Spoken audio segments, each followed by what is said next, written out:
Hi guys, it's Miss Myers. I just wanted to show you a couple things about watercolors that I think will help you along. So just to review, some of the art supplies that we talked about that you'll need are a water container, your set of watercolors. I asked you to get a set of 8, and Prang is a really good brand. You need some sort of surface that's plastic to hold mixed paints. You can get a palette like this one, or you can get a cup or an old lid to a recyclable container to mix different paints. You need a flat brush, which is a brush that has the metal part pressed in to create this flat kind of fanned out texture. And then 1 or 2 round brushes so that you can get some line variation. A round brush has the metal part that's left round so that you have this brush that comes to a point.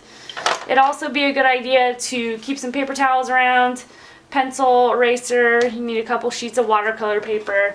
And then generally you want to have some sort of work surface that's movable. So a piece of wood or cardboard that you can tape your project down to when you're working on a mini project of sorts.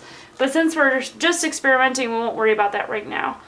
So, these different brushes, like I said, this is a flat brush, and these are round brushes.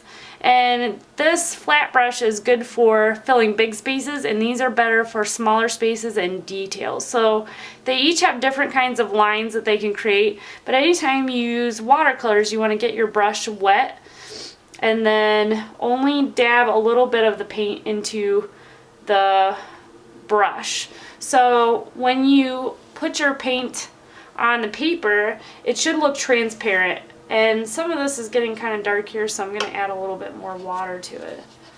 So even red, for example, should look like if there were pencil underneath the paint, you would be able to see the pencil through the paint.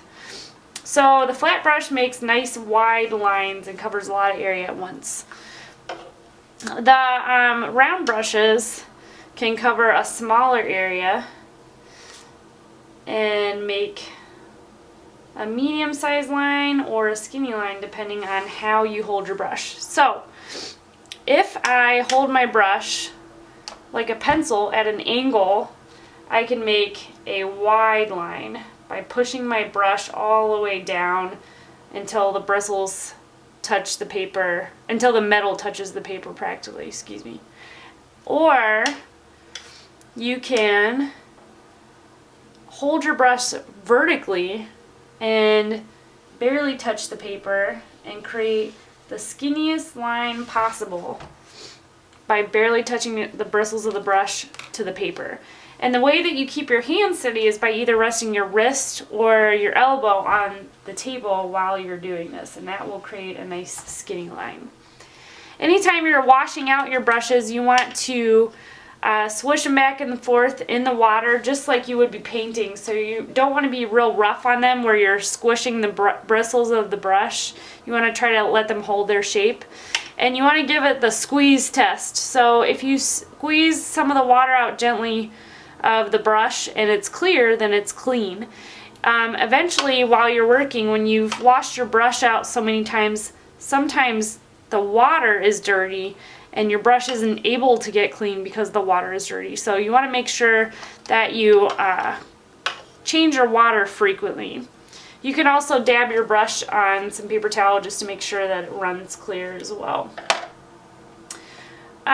So you want to make sure that you use an appropriate sized brush for different areas. You want to make sure that you hold your brush in certain ways to make sure you achieve either a detailed line or filling lines. You also want to make sure that you don't press too hard with your brush into the paint so that the paint lifts off this like toothpaste consistency. That would be too much paint.